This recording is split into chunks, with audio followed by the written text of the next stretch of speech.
Like I get tired of all this, right?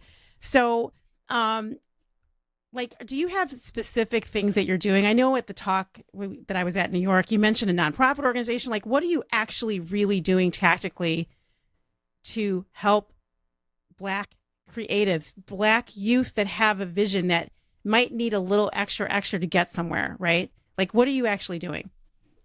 But one of the main things that I've been doing, or we've been doing with the business is trying to do more in community in general in London and in and around certain key cities with design schools, namely, I don't know if you've heard of Central St. Martins as an example, Oh, in the UK, yeah. which is one of the most Would you esteemed.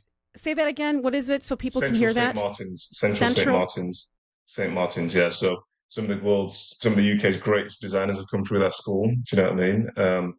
And working with organizations and teams within that sphere for me is a way that the brand can actually give back. We have an apprentice scheme within the organization, which have been involved in and support with the business to look at how we get different people, all different backgrounds and different ages into the organization, and try to amplify creativity through that lens, right? So for me, yes, it's great being at the front and it's great having certain aspects of visibility, but there's also, I think it goes back to this whole thing about team play, right? I just come from a place where um, I've been exceptionally lucky to get to where I've got to. Um, I don't always necessarily need to be in the front. To be in an organization like Docs or any other big company that I've had the pleasure of working with, being at the back and having the opportunity to open doors for people. So if someone comes to me as an intern and say, I want to do an internship, or I see a great CV and I open it up and I speak to the person, I can give them a role and a job in that company and they can progress in the company. For me, that's as important as being at the front, if that makes sense.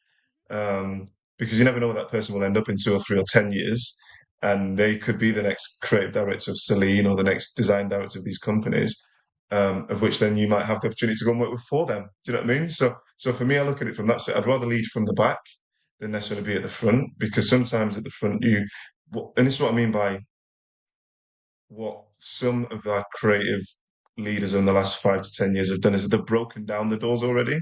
And do you know what I mean? And the door's semi-open, and some of them have locked. Some of them have closed, but the lock it hasn't been locked. I'm just trying to get back to some of those doors and opening them and letting some of the people through the lens of having the opportunity with a brand like Dr. Martens to allow other people through, if that makes sense, right?